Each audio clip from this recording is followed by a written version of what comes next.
Hello, അപ്പോൾ ഇന്ന് വീണ്ടും വാഷി ടേപ്പ് ഉണ്ടാക്കുന്ന ഒരു വീഡിയോ ആണ്. കഴിഞ്ഞൊരു വീഡിയോയിൽ ഫെവിസ്റ്റിക്ക് യൂസ് ചെയ്ത് വാഷി ടേപ്പ്സ് ഉണ്ടാക്കുന്നത് എങ്ങനെയെന്ന് ചെയ്തിരുന്നു.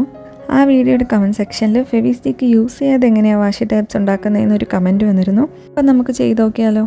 A4 ഷീറ്റിലാണ് ഞാൻ ഈ വാഷി ടേപ്പ്സ് ഉണ്ടാക്കുന്നതിന് വേണ്ടിയിട്ട് ഏതാണ്ട് ഒരു 1 സെൻറ്റിമീറ്റർ 1.5 സെൻറ്റിമീറ്റർ ഒക്കെ ഗ്യാപ്പിട്ട് പേപ്പർ മടക്കി എടുത്തിട്ടാണ് ഓരോ പാറ്റേണും ചെയ്തിട്ടുള്ളത്.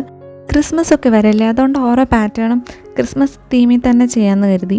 ഇനി ഈ ഓരോ പാറ്റേണായിട്ട് പ്രത്യേകം കട്ട് ചെയ്തെടുക്കണം. ചില പാറ്റേണൊക്കെ കുറച്ച് വീതി കൂടിയും പിന്നെ സൈഡിൽ നിന്നുള്ള പെയിൻ്റൊക്കെ ആയിട്ടുണ്ടായിരുന്നു. അതൊക്കെ ഞാൻ കട്ട് ചെയ്ത് കളഞ്ഞിട്ടുണ്ട്. ഇതിൻ്റെ പുറത്തൊരു ട്രാൻസ്പാരൻ്റ് ആയിട്ടുള്ള സെല്ലോ ടാപ്പ് വെച്ചിട്ട് ഒട്ടിച്ചെടുക്കണം.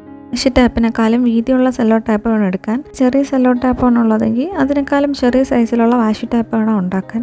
ഇനി ഇതൊന്ന് റോൾ ചെയ്ത് വയ്ക്കാം. അപ്പോൾ നമുക്കിത് ഒട്ടിക്കുന്ന സമയത്ത് ഈസി ആയിട്ട് ഇളക്കി എടുക്കാനായിട്ട് പറ്റും. സെല്ലോ ടേപ്പ് ഇല്ലയെന്നുണ്ടെങ്കിൽ ഫെവിക്കോൾ വെച്ചിട്ട് ഒട്ടിക്കാൻ വേണ്ടിയിട്ട് ഞാൻ അല്ലാതെ കുറച്ച് കട്ടിയുള്ള പേപ്പർ എടുത്ത് കുറച്ച് വാഷി ടേപ്പൊക്കെ റോൾ ചെയ്ത് വെക്കുന്നുണ്ട്. അപ്പോൾ ഇത് സ്റ്റിക്ക് ചെയ്യുമ്പോൾ കുറച്ച് ഗ്ലൂ തേച്ചിട്ട് സ്റ്റിക്ക് ചെയ്താൽ മതി. ഇങ്ങനെ റോൾ ചെയ്ത് തന്നെ വെക്കണമെന്നൊന്നുമില്ല കേട്ടോ, പിന്നെ ഞാനൊരു ഭംഗിക്ക് റോൾ ചെയ്യുന്നതേ ഉള്ളൂ.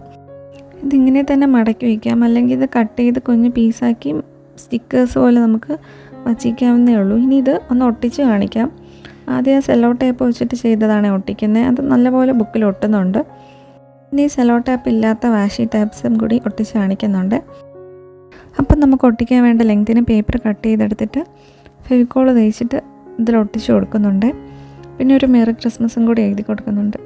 അപ്പോൾ വീഡിയോ ഇഷ്ടമായി ലൈക്ക് ചെയ്യാനും കമൻറ്റ് ചെയ്യാനും സബ്സ്ക്രൈബ് ചെയ്ത് സപ്പോർട്ട് ചെയ്യാനൊന്നും മറക്കണ്ട.